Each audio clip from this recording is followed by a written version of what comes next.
So hello everyone, welcome to our channel. दोस्तों, इस class में हम देखेंगे जो एनसीईआरटी क्लास 6 है उसकी हिस्ट्री के 12 चैप्टर को पढ़ने जा रहे हैं, जिसका नाम है बिल्डिंग, पेंटिंग एंड बुक्स। समझ पा रहे हो दोस्तों? हमने जो गुप्ता पीरियड को पढ़ लिया था, पोस्ट गुप्ता पीरियड को पढ़ लिया था, और साउथ के जो रूलर थे वो कौन कौन रूलर कर रहे थे उस टाइम पे, हमने उस यहाँ तक देख लिया था। लेकिन इसी फेज में हमारे को जो बिल्डिंग बनती हैं, किसी तरह की जो पेंटिंग का जो टाइम होता है, या बुक्स लिखी गई हैं, जो जो इनके कवि होते थे जो रूलरों के, उन्होंने इसके बारे में क्या क्या बताया। और जो बिल्डिंग थी, जैसे स्तूपाज कैसे बनते थे, टेम्पल कैसे बनते थे, उनके पास में जो पेंटिंग होती थी वो किस प्रकार की होती थी, और वो राजाओं के बारे में क्या बताती थी। इस चैप्टर में हम इसके बारे में पढ़ेंगे। आज का जो टॉपिक होगा हम इसी के बारे में पढ़ेंगे। दोस्तों, इससे पहले टॉपिक स्टार्ट करने से पहले एक बारी हम नजर करते हैं जो हमने क्या क्या पढ़ा था, जो लास्ट वाली वीडियो में क्या पढ़ लिया उसके बारे में, और आज क्या पढ़ने वाले हैं वो भी बताएंगे। दोस्तों, हमने गुप्ता पीरियड को पढ़ा था। ये कहीं ना कहीं जो हमने पढ़ा था, जो जो पोस्ट जो मौर्यन एम्पायर था, कहीं ना कहीं यहाँ पे गुप्ता पीरियड आ जाएगा। इसको गोल्डन एरा के नाम से भी जाना जाता है। समझ पा रहे हो दोस्तों? ये कहीं ना कहीं इसमें जो रूलर कर रहे थे, जो गुप्ता पीरियड में हमने पढ़ा था, इसके जो फाउंडर थे श्री गुप्ता, फिर इसके बाद में घटोत्कच, यहाँ तक ये कहीं ना कहीं महाराजा की उपाधि लिया करते थे। हमने ये पढ़ा। जो चंद्रगुप्त फर्स्ट था, इन्होंने महाराजा धीराज की उपाधि प्राप्त की थी। समझ पा रहे हो? इसकी जो पत्नी थी वो समुद्रगुप्त, इससे पुत्र हुआ समुद्रगुप्त भी महाराजा धीराज की उपाधि लेगा। ये बाकी के कहीं ना कहीं महाराजा धीराज की उपाधि लेंगे। समझ पा रहे हो? समुद्रगुप्त था। हमने समुद्रगुप्त के बारे में पढ़ा था। ये कहीं ना कहीं जो नॉर्थ के 9 आर्यवर्त थे और जो साउथ के 12 रूलर थे, उनको हरा के ये विश्व विजेता बना था। कहीं ना कहीं गुप्ता एम्पायर को सबसे ज्यादा एक्सप्लोर कौन करेगा? समुद्रगुप्त। समझ पा रहे हो दोस्तों? इसकी जो कहानियां थी कहीं ना कहीं शिलालेखों में लिखी जाती थी। इसका जो कवि था वो इस प्रशस्ति के माध्यम से, जो हमने इलाहाबाद प्रशस्ति लेख जो अशोका स्तंभ था उसके बारे में इसने बताया था। समझ पा रहे हो दोस्तों? इसके बाद में इसका जो पुत्र होगा चंद्रगुप्त द्वितीय, इसके शासनकाल में 9 रत्न होंगे। समझ पा रहे? उसमें से एक कालिदास है, याद आया होगा आपको। वो कहीं ना कहीं इसकी जो गुप्ता एम्पायर उसकी जो व्याख्या करेगा।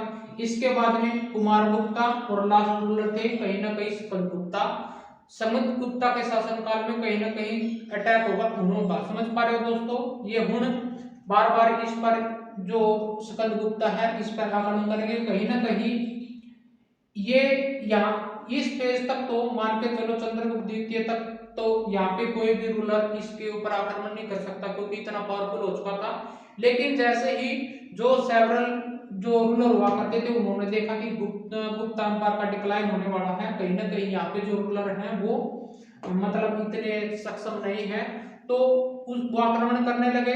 जो स्कंद गुप्ता थे इसके शासनकाल तक कहीं ना कहीं यहाँ पे हुण थे, जो वेस्टर्न भाग में रह रहे थे। कहीं ना कहीं ये हुण यहाँ पे आक्रमण करते हैं। इसे बार बार करने के बाद में यहाँ पे लगभग गुप्ता पीरियड को समाप्त कर देते हैं दोस्तों। फिर हमने पढ़ा था जो पोस्ट गुप्ता पीरियड था, इसके बाद में क्या होगा? यहाँ पे पुष्यभुति डायनेस्टी या वर्धना डायनेस्टी हो जाएगी कहीं ना कहीं। समझ पा रहे हो? इसका जो प्रसिद्ध रूलर था, जो फाउंडर थे, पुष्यभुति था। समझ पा रहे हो? और फिर इसके बाद में जो प्रसिद्ध रूलर होगा इसका प्रभाकर वर्धन, इसी जो पोस्ट गुप्ता पीरियड को फॉलो करेगा इस डायनेस्टी को। इसके 2 पुत्र हुए हैं, जो प्रभाकर वर्धन के, राज्यवर्धन और हर्षवर्धन। समझ पा रहे हो? कहीं ना कहीं इसके भी पढ़ने के बाद में, इसके मरने के बाद में, इसका जो बड़ा बेटा होगा राज्यवर्धन और जो छोटा बेटा होगा राज्यवर्धन यहाँ पे राज करेगा दोस्तों। इसकी प्रभाकर वर्धन यानी हर्षवर्धन की और राज्यवर्धन की एक डॉटर यानी सिस्टर का नाम था राज्यश्री। समझ पा रहे हो दोस्तों।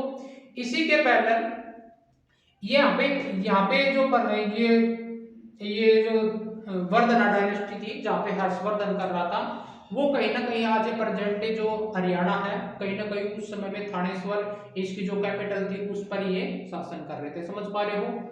यहाँ पे जो थानेश्वर थे, जब इस प्रभाकर वर्धन मरने के बाद में यहाँ पे जो राजा बनेगा, इसका बड़ा जो बेटा है राज्यवर्धन, वो बनेगा। समझ पा रहे हो दोस्तों। इसकी जो एक छोटी कहानी है उसके बारे में हम बताते हैं। जो कंबोज था, जो नियरली मतलब बिहार का एरिया आसपास में, समझ पा रहे हो, यहाँ पे उसका जो कंबोज का किंग होगा, कहीं ना कहीं इसकी बहन की सगाई इसकी शादी इसके कंबोज के राजा के साथ में कर दी जाती है। उसी समय गोड यानी जो नॉर्थ बंगाल में एक टेरिटरी है, वहां पे रूलर कर रहा शशांक और देवगुप्ता। समझ पाए। जब इसकी बहन राजेश्वरी की शादी इस राजा के साथ में कर रहे थे, उसी समय में गोड के यहाँ पे शासक और देवगुप्ता ने यहाँ पे कंबोज पर आक्रमण कर देते हैं। आई बात समझ में। जब शासक द्वारा और देवगुप्ता द्वारा यहाँ पे आक्रमण होता था, कहीं ना कहीं जो किंग था कंबोज का, वो बच नहीं पाता और राजेश्वरी एस्केप हो जाती, भाग जाती है। जब राज्यवर्धन द्वारा इस बात का पता चलता है, तो कहीं ना कहीं वो इसके अंडर में इस कंबोज को बचाने की कोशिश करता है, इसकी बहन को बचाने की कोशिश करता, लेकिन उस राजकुमार यानी उसके जीजाजी को तो नहीं बचा पाए, लेकिन राजश्री को बचाने में सक्षम हो गया। वो कहीं ना कहीं भाग गई, लेकिन राज्यवर्धन की भी डेथ हो जाती है इसमें। समझ पा रहे हो। फिर इसके बाद में जो हर्षवर्धन होगा, उसका छोटा भाई यहाँ पे किंग बनेगा, यहाँ पे थानेश्वर का। फिर वो क्या करता है, इसका रेटेलिएट लेगा यानी बदला लेगा। समझ पा रहे हो। यहाँ तक जो कंबोज में था, इनका शासक हो जाएगा देवगुप्त और शासन का दोस्तों। फिर जो हर्षवर्धन था, कहीं ना कहीं यहाँ पे आक्रमण करेगा कंबोज को हड़प लेगा। हड़प करने के बाद में यहाँ पे जो गोड थे, यहाँ पे हुण थे, उनको सभी को कैप्चर कर लेगा। समझ पा रहे हो दोस्तों। इन दोनों को मार गिराएगा। अपनी बहन का जो जीजाजी थे मारे गए थे, उसका बदला भी ले लिया यहाँ पे। समझ पा रहे हो। फिर हर्षवर्धन की भूख और बढ़ती जाएगी, कहीं ना कहीं वो इतना पावरफुल हो जाएगा, फिर वो साउथ की तरफ बढ़ने लग जाएगा। समझ पा रहे हो दोस्तों। जब साउथ में वो कहीं ना कहीं नर्मदा नदी को क्रॉस करता, हमने पहले भी देखा था, अशोक ने भी कहीं ना कहीं जो साउथ के रूलरों पर अटैक किया था, गुप्ता पीरियड ने भी किया था, वो कहीं ना कहीं सक्सेस हो गए थे। लेकिन यहाँ ये कहा जाता था, जो साउथ में एंट्री करेगा, कहीं ना कहीं जो चोलाओं का जो वंशज थे, वो नेवी रखते थे, बहुत बड़ी आर्मी रखते थे, कहीं ना कहीं वो उनसे जीत नहीं पाते थे। समझ पा रहे हो दोस्तों। ये जीतने में सक्षम कौन हुआ था, अशोका हुए थे। और कहीं ना कहीं जो गुप्ता पीरियड था, समुद्रगुप्त, वो यहाँ पे सक्सेस हुए थे।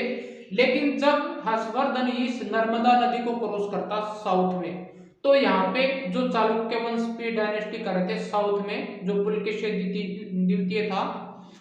द्वितीय था, उस समय में इसके पैरेलल चालुक्य वंश का जो और पालवा कर रहे थे, वहां पे जो चालुक्य डायनेस्टी का राजा हुआ करता था पुलकेशिन द्वितीय, उसके द्वारा इसको हर्षवर्धन को डिफीट किया जाता है। वो पार नहीं कर पाता, कहीं ना कहीं इससे हार जाता है, और इसका वो लास्ट बैटल होगा, उसकी डेथ हो जाएगी। समझ पा रहे हो दोस्तों। हमने यहाँ तक पढ़ा था। फिर इन पल्लवा और चोलाओं को हमने ये भी देखा था, इनको फॉलोड किसके द्वारा किया जाएगा, राष्ट्रकूटों द्वारा। समझ पा रहे हो। और जो हम फेस कर रहे हैं अभी 400 से एडी, हमने देखा था जो गुप्ता पीरियड था, कहीं ना कहीं 4th सेंचुरी के आसपास में शासन किया। समझ पा रहे हो। पोस्ट गुप्ता पीरियड यानी हम अंदाजा लगा सकते हैं, जो थानेश्वर था, कहीं ना कहीं जो हर्षवर्धन का 600 एडी के आसपास में कहीं ना कहीं शासन होगा, और ये धीरे धीरे 1000 और 11-12,000 के आसपास में इनका शासन राष्ट्रकूटों का चलता रहेगा। इसके समकालीन जितने भी होंगे यहाँ तक शासन करेंगे। दोस्तों, हमने जो साउथ रूलर पढ़े थे, जो चोला, चेर और पांड्या, इनको फॉलो कौन करे थे, पल्लवाज और चालुक्य, इनको भी कौन फॉलो करेंगे, राष्ट्रकूट। आई होप दोस्तों ये साउथ की कहानी थी, ये नॉर्थ की कहानी थी। समझ पा रहे हो, कहीं ना कहीं आपको ये समझ में आया होगा। आई होप दोस्तों ये पॉइंट आपको समझ में आएंगे दोस्तों। इसके बाद में क्या होगा, यहाँ पे 700 सेंचुरी के बाद में नॉर्थ में 700 सेंचुरी के बाद में कहीं ना कहीं जो मुस्लिम रूलर होंगे वो अटैक करेंगे यहाँ पे नॉर्थ में, तो समझ पा रहे हो। और जो साउथ इंडिया रूलर हुआ करेंगे कहीं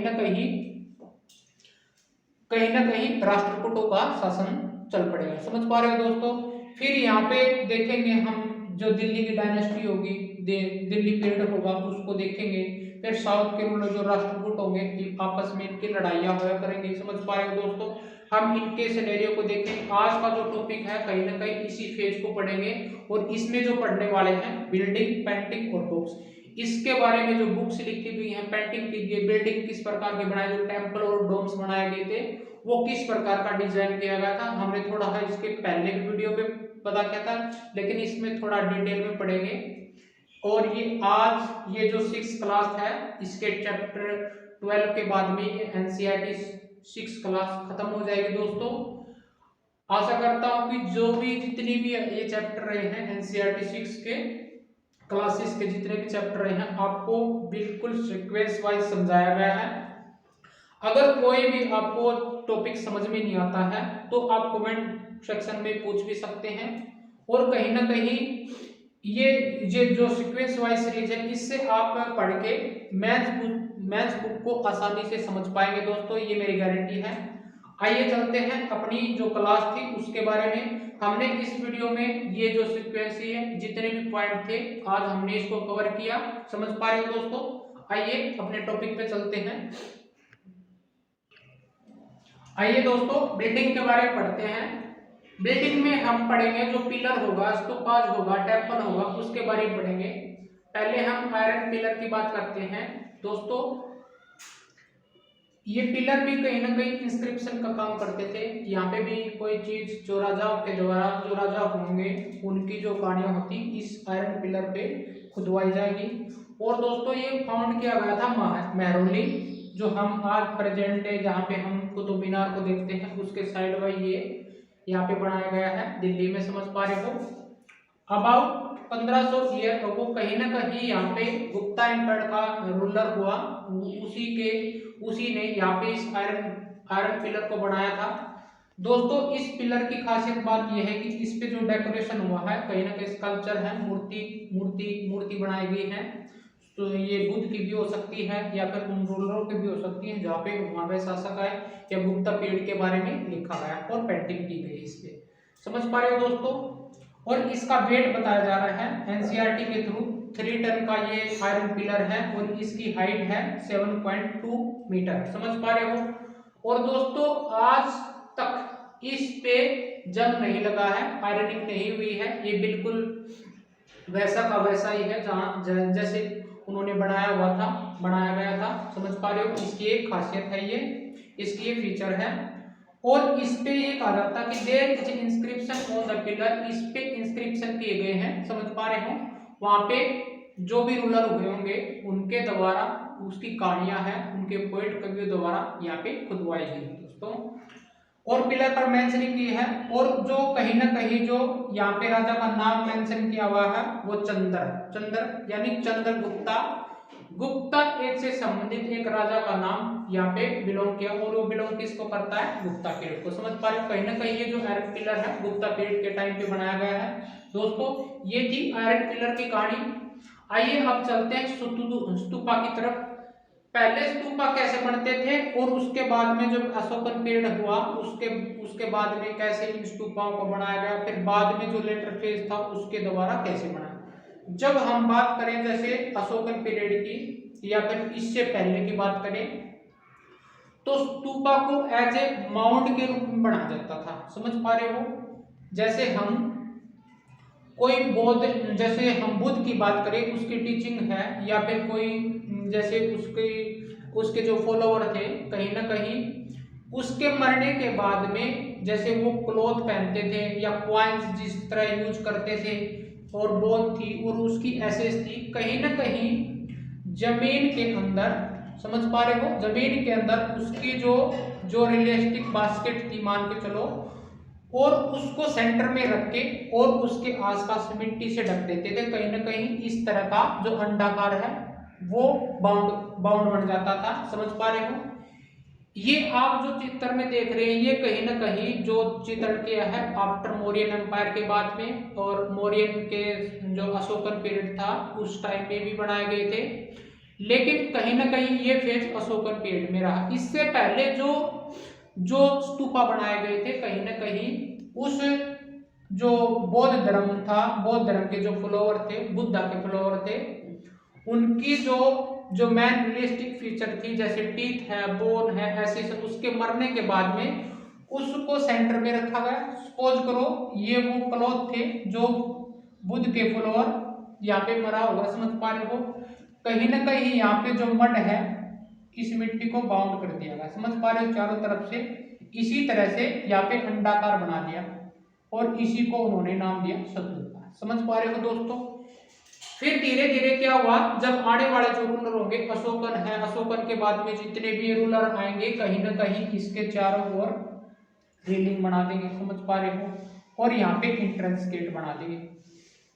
आई होप दोस्तों समझ में आया होगा। ये एंट्रेंस गेट 2 भी हो सकते हैं, 3 भी हो सकते हैं, इस साइड भी हो सकते हैं और इस साइड भी हो सकते हैं। ये समझ पा रहे हो? जो एंट्रेंस गेट था उसको हम तोरण बोलते हैं। तोरण, ये एक बार इसको बता समझा देते हैं। कहने का मतलब है जो अशोकन पीरियड था उससे पहले स्तूप कैसे बनते थे और जो अशोकन पीरियड था उसके बाद में स्तूप कैसे बनने लगे। दोस्तों पहले तो हमने बताया कि जो स्तूपा थे माउंट के रूप में मिट्टी ढक दी जाती थी और राउंड, ये कई शेप के होते थे, जैसे राउंड भी कर दिया जाता था, टाल भी, बिग भी, स्मॉल भी। समझ पा रहे हो? और इसकी जो सर्टेन फीचर होती थी इस माउंट की, ये स्मॉल बॉक्स प्लेस पे रखा जाता था और सेंटर पे इसको हार्ट ऑफ स्तूपा बोला जाता था। समझ पा रहे हो? ये बॉक्स रियलिक बास्केट बोलते थे इसको। और इस बास्केट में कौन कौन सी चीजें जो रिमेनिंग बॉडी, जो बॉडली रिमेन्स होते थे, जो जो बुद्धा होते थे, बुद्धा के फॉलोअर होते थे, जो आफ्टर मरने के बाद में इन स्तूपा को बीच में सेंटर में रखा हुआ, कहीं ना कहीं उनकी टीथ है, बोन है, एसिस है, और जो प्री प्री क्लोथ हैं जो पहना करते थे और क्वाइंस उनके द्वारा यूज है, वो कहीं ना कहीं उनकी फीचर को सेंटर में रख के कहीं ना कहीं मड उससे यानी कवर्ड बाय अर्थ। अर्थ का मतलब यहाँ पे मिट्टी, मिट्टी को कवर कर दिया जाता था। और बट लेटर इसके बाद में क्या हुआ, लेटर ऑफ मड ब्रिक्स। समझ पा रहे? पहले तो मिट्टी का, फिर उसके बाद में इस थोड़ा आगे थोड़ा पेज में चलोगे यानी अशोकन पीरियड में चलोगे तो कहीं ना कहीं ब्रिक्स का यूज करने लगे मिट्टी की जगह। फिर इसके बाद में बैक्ड ब्रिक हो गया यानी पकी हुई जो ईंटें थी टॉप पे लगाने लगे। समझ पा रहे हो? पहले तो मिट्टी से ढक रहे थे, फिर धीरे धीरे उन्होंने ईंटों का, कच्ची ईंटों का प्रयोग करना स्टार्ट कर दिया, फिर उसने बैक्ड ब्रिक टॉप पे लगाना स्टार्ट कर दिया। आई होप दोस्तों ये माउंट कैसे बने, पहले माउंट कैसे बनते थे स्तूपा के, अब कैसे बनेंगे दोस्तों, इस जो अब बनेंगे अशोकन पीरियड के बाद में, या कहीं जो आगे रूलर होंगे गुप्ता एज में बड़े होंगे, या फिर राष्ट्रकूट या जो साउथ के रूलरों ने बनाया होगा। साउथ रूलर के खास मान के चलो वो तो टेम्पल बनाते थे। कहीं ना कहीं जो नॉर्थ है और सेंट्रल एरिया के जो राजा थे और साउथ के रूलर भी कहीं ना कहीं इस स्तूपा को बनाया करते थे। दोस्तों जो मानते थे वो तो बनाते थे ही। कहीं ना कहीं फिर इसका जो डिजाइन तैयार होने लगा वो इस आकार में देख पा रहे हो इस चित्र के माध्यम से। इस इमेज में हम बताएंगे कौन कौन सी क्या चीजें कोई बोलेगी। पहले ये जो छतरी होती थी ऊपर ये नहीं बनाई जाती थी, फिर बाद में ये छतरी भी बनने लगी। कहीं ना कहीं दोस्तों हमने यहाँ तक पढ़ा था जो अंडा होता था सिर्फ इस भाग को यूज करने के बाद में उसको स्तूपा बोला जाता था। आई होप दोस्तों समझ पा रहे हो। फिर ये बाद में रेलिंग लगाएगी, समझ पा रहे हो, ये वाली जिनको हम वेदिका बोलते हैं। समझ पा रहे हो? ये रेलिंग को जो साइड बाय हम बाद में जो एंट्रेंस गेट के साइड में जो चारों ओर सर्कल में लगती हैं, इसके एंट्रेंस गेट को क्या बोलते हैं? तोरण। आई होप दोस्तों देखो ये तोरण, यहाँ पे भी तोरण है, ये यहाँ पे भी मान के चल बना सकते हैं, इसके पीछे भी बना सकते हैं। ये इनको क्या बोला गया? तोरण। समझ पा रहे हो? इसके जैसे ही एंट्री इसमें स्तूपा के बाद में एंट्री करते हैं, जो ये स्पेस बचा हुआ है यहाँ पे, ये वाला जो खाली स्पेस है इसको वेदी बोला गया, वेदी। आई होप ये भी समझ में आया होगा दोस्तों।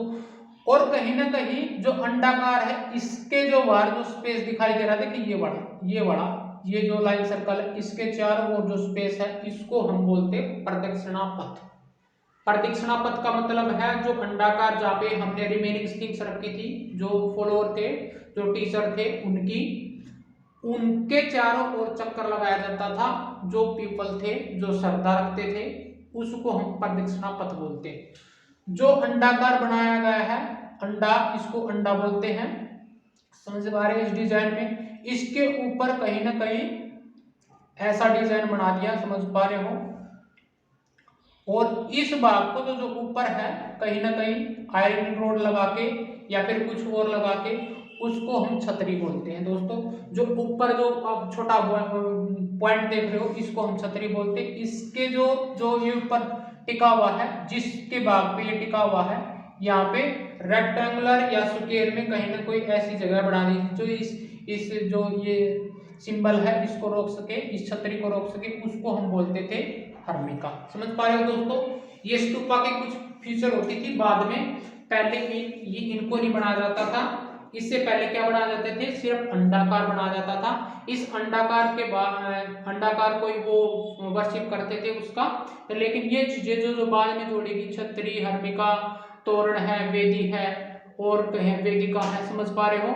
ये कहीं ना कहीं ये वेदिका ही थी डियर, समझ पा रहे हो। जो ये जाली थी कहीं ना कहीं इनको वेदिका बोला जाता था।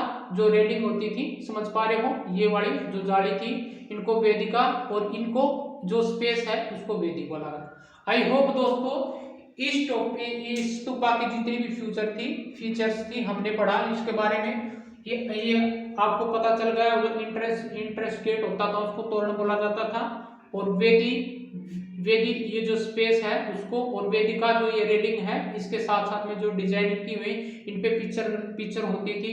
इसके अंदर भी अगर जाओगे, जैसे स्तूपा का जो माउंट बना है कहीं ना कहीं उसकी जो पिक्चर डिपिक्टेड होती थी, कहीं ना कहीं उसके जो भी चीज रही होगी उसके बारे में लिखा जाता था, इंस्क्रिप्शन होते थे, समझ पा रहे हो, इंस्क्रिप्ट होता था।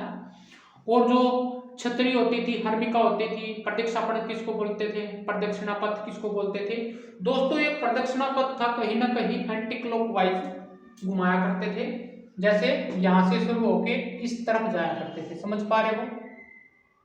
एंटी क्लॉकवाइज इसकी प्रदक्षिणा पथ होती थी। हम आगे पढ़ेंगे इसके बारे में। आई होप दोस्तों ये आपको समझ में आया होगा।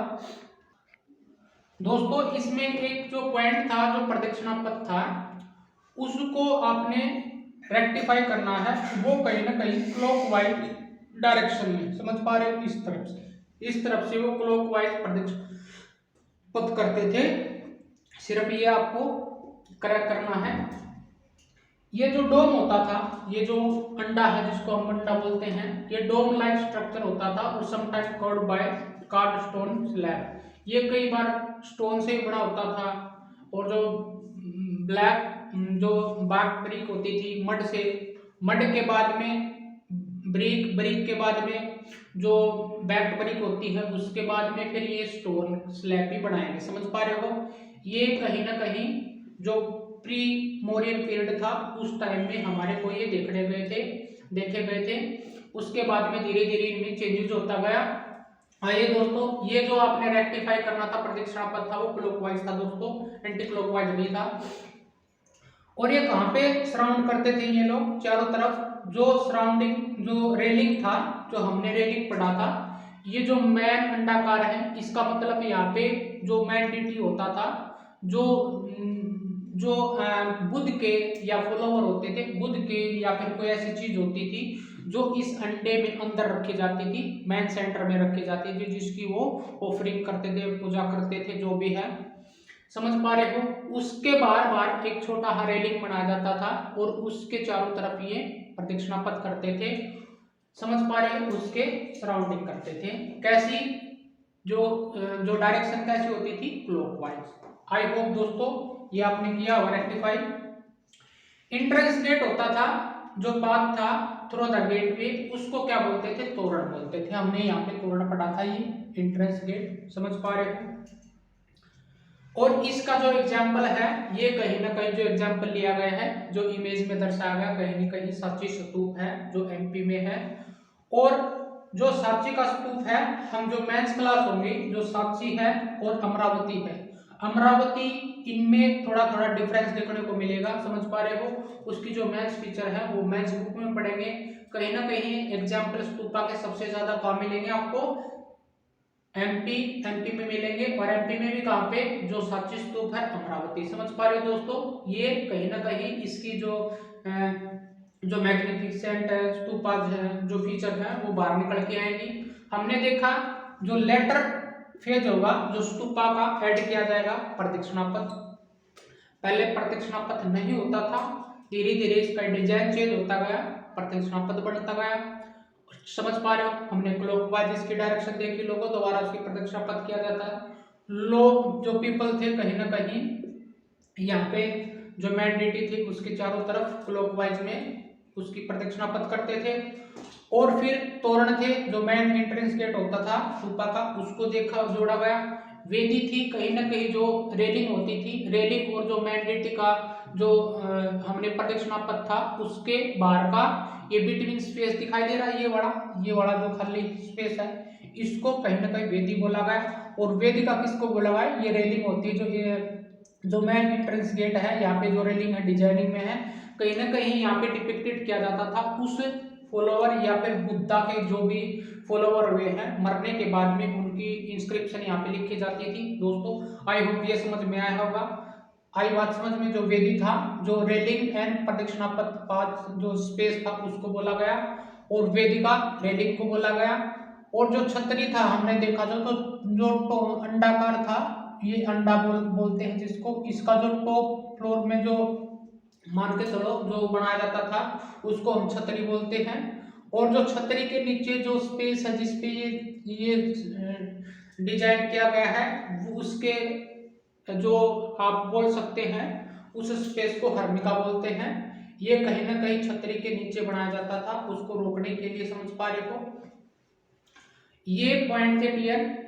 पहले प्री में क्या होता था, आफ्टर जो राजा होते थे किस प्रकार से हम ये बनाते थे, ये अशोक के टाइम में या सांची का स्तूप है, ये डिजाइन है, समझ पा रहे हो। कहीं ना कहीं ये जोड़े जाते थे।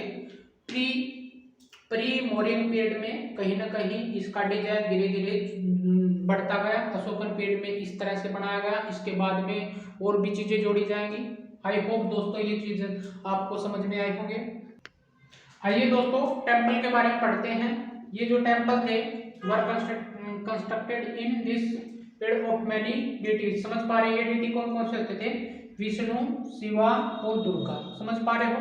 हम साउथ की बात करें, फिर धीरे धीरे ये सेंट्रल और नॉर्दर्न इंडिया में पहुंच जाएंगे, हर जगह पे पहुंच जाएंगे, फिर इनको टेम्पल बनाना स्टार्ट हो जाएंगे, समझ पा रहे हो। जो गुप्ता पीरियड था उसमें भी हमने देखा था कहीं ना कहीं ये जो सनातन धर्म को है वो भी मानेंगे, और जो साउथ में है तो और भी ज्यादा इनका क्रेज हो जाएगा। द मोस्ट इम्पोर्टेंट लेकिन इस टेम्पल का जो मोस्ट इम्पोर्टेंट पार्ट होता था वो कहीं ना कहीं रूम होता था, उसको हम गर्भगृह बोलते हैं। दोस्तों गर्भगृह उस रूम को बोलते हैं जहाँ पे जो मेन डिटी होता था, समझ पा रहे हो, जैसे विष्णु है, शिवा है और दुर्गा है, उसको उसकी इमेज को वहां पे स्कल्पचर के रूप में रखा गया है, समझ पा रहे हो। और वहां पे पुटअप करने के बाद में जो मैंडेटी है, जो प्रीस्ट होता है, परफॉर्म करता रिलीजियस रिचुअल्स करता है, समझ पा रहे हो, ऑफर करता है भगवान को। जो डिविटी है, जो भक्त होते हैं, ऑफर करते हैं और वर्शिप टू डिविटी, समझ पा रहे हो। कहीं ना कहीं देखो जैसे ये इमेज बनाई गई है मंदिर की, समझ पा रहे हो, उस समय के। ये कहीं ना कहीं ये एंट्रेंस गेट हमारा, चारों तरफ से एंट्रेंस गेट हो सकता है।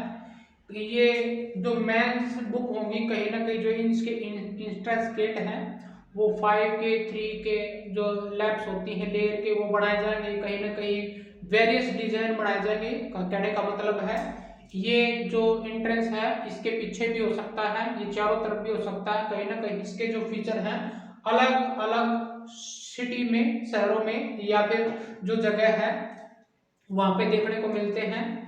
जो महाबलीपुरम मंदिर है आयोल में बनाए गए हैं, उनके डिजाइन अलग अलग हैं, समझ पा रहे हो।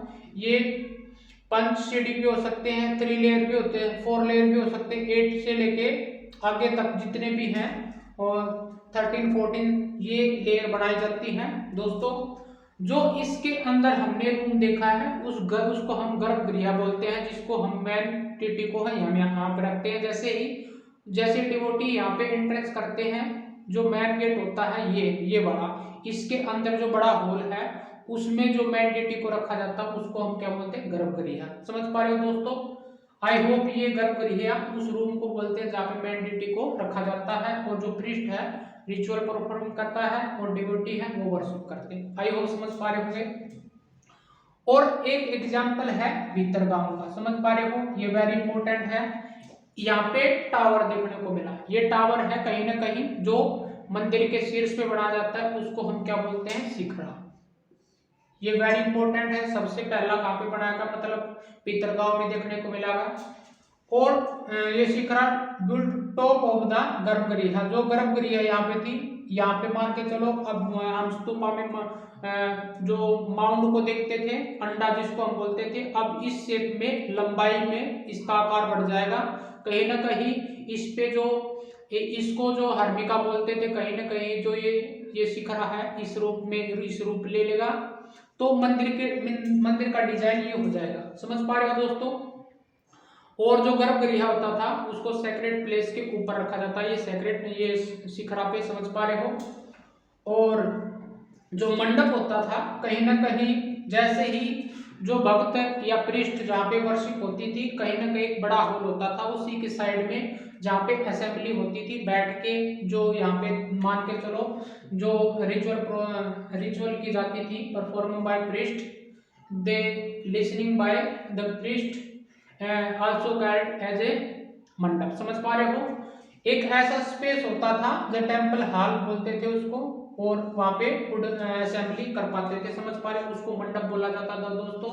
इसके जो एग्जाम्पल हमने देखा है, जो स्टोन टेम्पल है, जो महाबलीपुरम मंदिर है, और ये मोनोलिथिक टेम्पल है। मोनो का मतलब सिंगल, और लिथिक का मतलब पत्थर। समझ पा रहे हो। ये कहीं ना कहीं सिंगल जो मोनोलिथिक है उस स्टोन द्वारा बनाए गए हैं।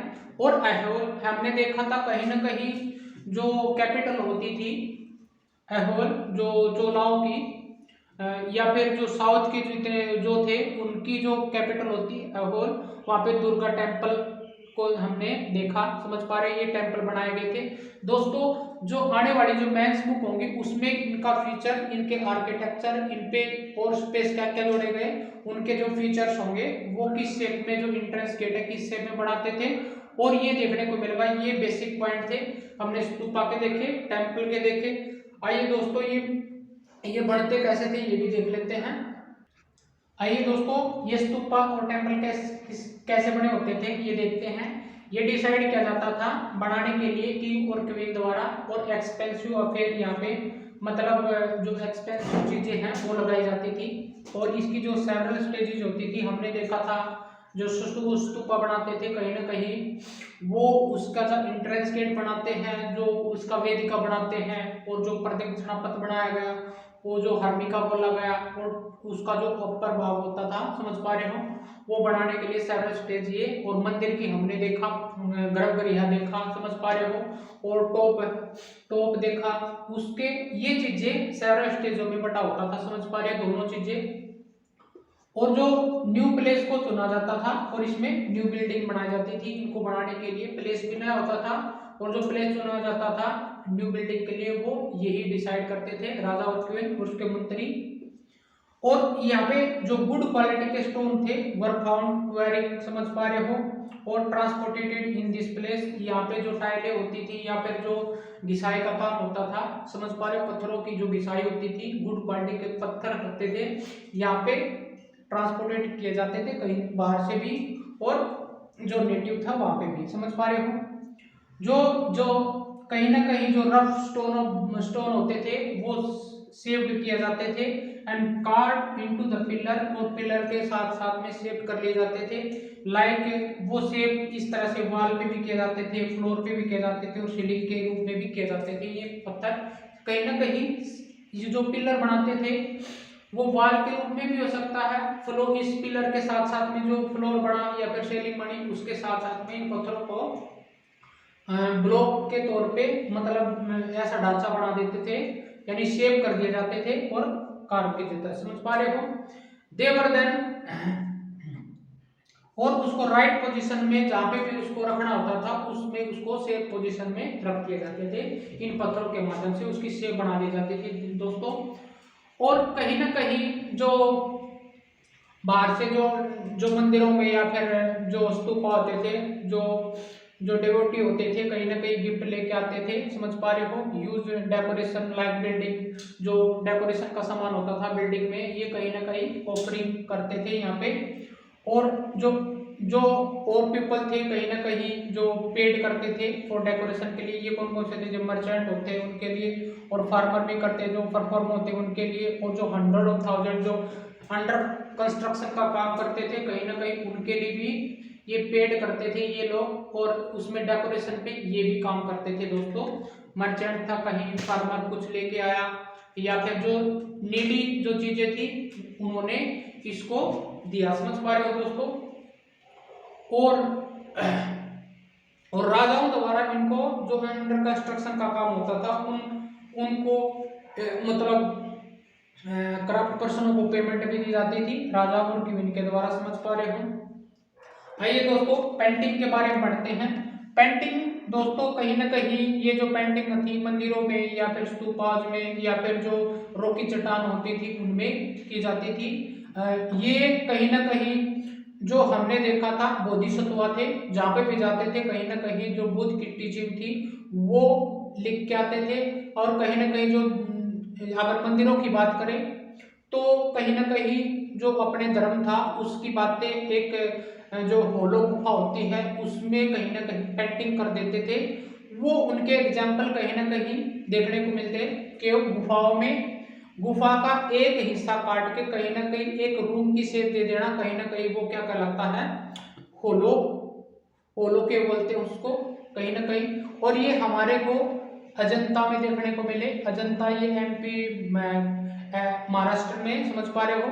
जो इसमें देखने को जो सेवरल केवल थी होलोड आउट हिल्स, जो हिल होती थी उनको होलो कर देना, यानी उसमें ऐसी शेप बना देना जहाँ पे वो जो जो जो मॉन्क्स होते थे कहीं ना कहीं वो जो बारिश का टाइम था पेड़ उसमें रुक सकते थे कहीं ना कहीं। समझ पा रहे हो?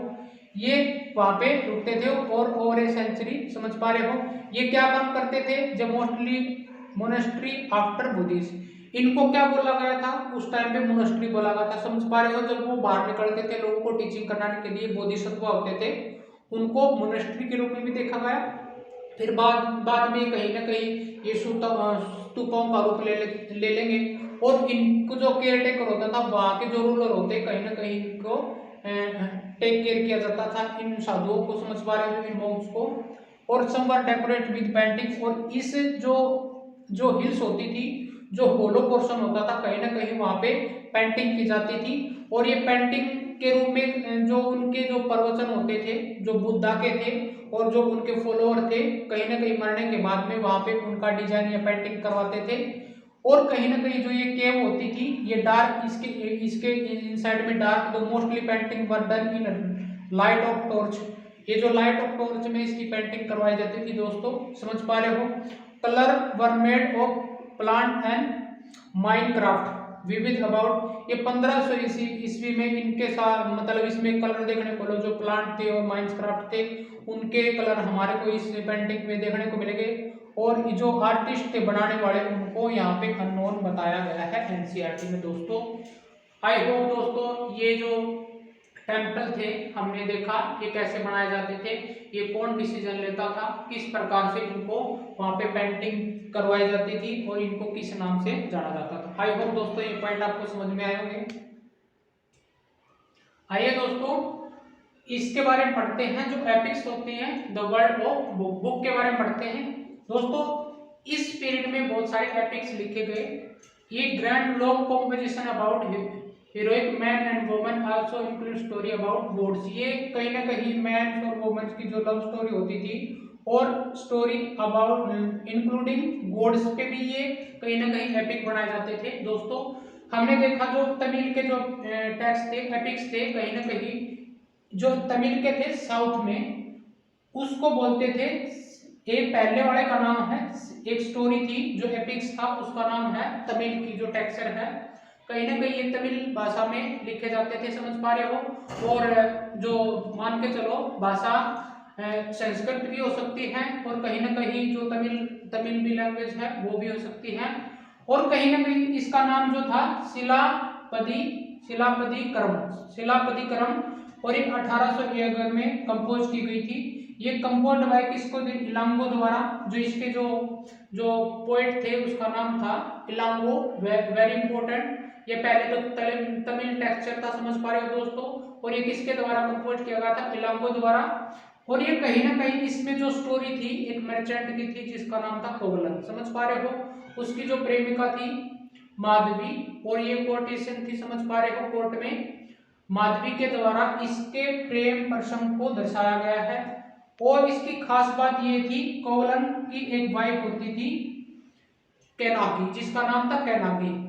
एक स्टोरी है डियर, इसमें कहीं ना कहीं इसकी जो लव स्टोरी थी कोवलन और माधवी की ये दर्शाया गया है। दोस्तों जब हमने साउथ का जो हमने पढ़ा था जो मुद्रई थी, समझ पा रहे हो, उसमें कहा जाता है कहीं ना कहीं वहां के जो मर्चेंट थे या फिर वहां के लोग थे, कोवलन को ज्वेलरी के चोरी के आरोप में फंसा दिया गया था, समझ पा रहे हो। कहीं ना कहीं इसकी जो वाइफ थी केनागी या फिर जो कनागी थी, उसने इस आरोप को वो सहन नहीं कर पाई, तो उसकी जो वाइफ थी उन्होंने इस जो शहर था उसको बर्बाद कर दिया था। इसकी जो स्टोरी है इसमें शिलापदेशन में ये कहीं ना कहीं इसको ऐसे कंपोज किया गया है। जो मैनी कलाई थी, मैनी में कलाई, ये दोस्तों प्रोनाउंसिएशन देख लेना, जो इसकी जो स्पेलिंग है यही है मैनी में कलाई। ये 1400 ईयर अगो में जो इसको कंपोज किया था सत्यनार ने, समझ पा रहे हो। और इसको कंपोज किया 1400 ईयर अगो पहले। ये स्टोरी कहीं ना कहीं जो कोवलन था उसकी डॉटर और उसकी जो वाइफ जो माधवी के जो डॉटर थी, इनकी दोनों की, माधवी और कोवलन की, इसकी डॉटर पे ये स्टोरी है, समझ पा रहे हो। इसकी जो वाइफ माधवी थी और कोवलन की डॉटर थी उस पे ये स्टोरी लिखी गई है। और दोस्तों ये थे साउथ में एपिक्स। अगर नॉर्थ की बात करें तो कहीं ना कहीं जो मेघदूत था, समझ पा रहे हो, इसने एक मेघदूत एक पोएम थी और इसको कंपोज किसने किया था, कालिदास द्वारा। ये कालिदास वही है जो गुप्ता एम्पायर में जो चंद्रगुप्त द्वितीय होगा उसके शासनकाल में ये पोर्ट कवि होता था, उसके द्वारा ये पोएम लिखी गई थी और ये संस्कृत में लिखी गई थी। दोस्तों ये तमिल में हो सकती है लेकिन श्योर नहीं हूँ डियर, मैं तमिल में थी या फिर संस्कृत में थी, लेकिन ये तमिल एपिक है तो कहीं ना कहीं ये तमिल लैंग्वेज में हो सकती है और संस्कृत में भी हो सकती है, इसको कंफर्म करना पड़ेगा। आई होप दोस्तों आपको अगर ये पता है ये किस लैंग्वेज में लिखी गई थी तो आप मेरे को कमेंट सेक्शन में बता सकते हो। लेकिन ये जो मेघदूत थी ये कहीं ना कहीं संस्कृत में लिखी गई थी, समझ पा रहे दोस्तों। ये कहीं ना कहीं जो मानसून है, जो मानसून के क्लाउड है उसकी इमेजिनरी शेप में एक मैसेंजर के रूप में शो करता है और जो बिटवीन लवर होते हैं कहीं ना कहीं सेपरेट फ्रॉम ईच अदर। जो लवर होते हैं कहीं ना कहीं वो अपने प्यार में सेपरेट होते हैं, उन इमेजिनरी मानसून बादलों को ऐसे इमेज करके स्टोरी के माध्यम से इस मेघदूत में लिखा गया है पोएम के रूप में, समझ पा रहे हो दोस्तों। ये नॉर्थ का था, कहीं ना कहीं एपिक्स, समझ पा रहे हो, किसने किया था, कालिदास द्वारा। और जो तमिल के टेक्स्ट थे कहीं ना कहीं ये इसकी लैंग्वेज देख लेना डियर, ये कमेंट सेक्शन में बता भी सकते हो क्या थी। और जो रिकॉर्डिंग एंड प्रिजर्वेटिंग था ओल्ड स्टोरी के रूप, जैसे हमारे को पुराना लिखे गए थे, समझ पा रहे हो, पुराना महाभारत थी और रामायण था। जो पुराना थे कहीं ना कहीं जो इसका मतलब है ओल्ड। समझ पा रहे हो?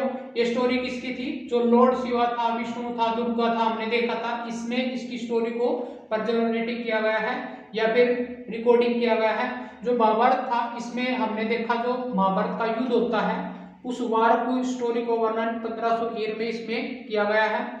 और इसमें जो हमने देखा था जो महाजनपद था, महाजनपद कुरु, उसकी जो कैपिटल होती थी हस्तिनापुर, उसके बारे में जो महाभारत के लोग उसको डिनोटेड करते हैं, ये हमने इसके माध्यम से जानकारी मिलती है। और जो दो पुराना और महाराष्ट्र महाभारत थे verses are suppose have been compiled in वेश्या द्वारा इसको कंपोज किया गया था। और बाद में फिर इसको जो महाभारत थी महर्षि वेद व्यास द्वारा कंपोज की गई थी। समझ पा रहे दोस्तों? और इसमें भगवत गीता भी इसी में इंक्लूड, महाभारत में इंक्लूड की गई थी। और जो रामायण थी, इस जो रामायण की स्टोरी हम देखते हैं, स्टोरी ऑफ लॉर्ड रामा था एंड सीता, अबाउट इसको अबडक्टेड स्टोरी थी, जो कहीं ना कहीं रावण उसको उठा के ले गया था, वो वाली स्टोरी इसमें कंपोज की गई है। आई होप दोस्तों ये भी पॉइंट आपको समझ में आएंगे। कहीं ना कहीं ये जो बुक थी, जो आने वाली मैथ्स बुक होंगे उसमें हम इसको पूरी डिटेल से देखेंगे, ये कहीं ना कहीं इस बारे में क्या लिखा हुआ है इसको पूरी डिटेलिंग से, ये थे बेसिक पॉइंट।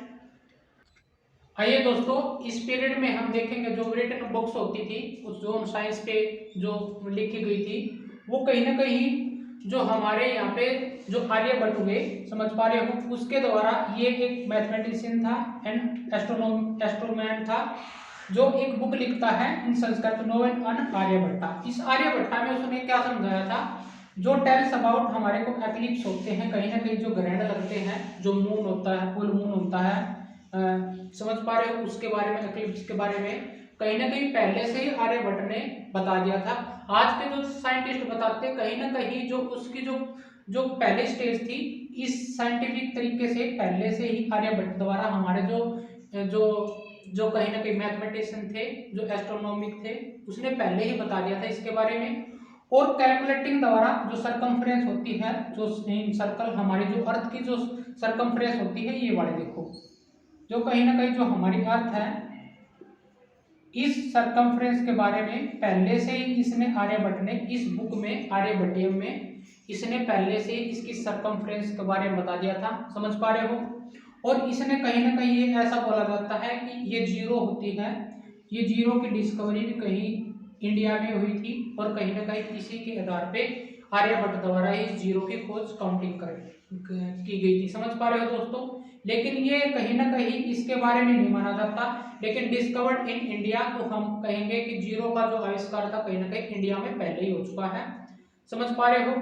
फिर इसके द्वारा जो बुक लिखी गई थी उसमें ये भी स्टडीड किया गया था, इसके द्वारा जो डे नाइट बनते हैं, कहीं ना कहीं जो अर्थ की रोटेशन होती है उसके आधार पर डे नाइट बनते हैं, और जो कहीं ना कहीं जो अर्थ है अपने एक्सिस पे घूमती है तो उसी आधार पे दिन और रात बनते हैं। ये भी हमारे जो आर्यभट्ट थे उसके द्वारा समझा दिया गया था। आई होप दोस्तों ये लेसन आपको पसंद आया होगा। अगर ये वीडियो आपको अच्छे लग रहे हैं तो मेरे को लाइक करो, सब्सक्राइब करो। Thank you so much.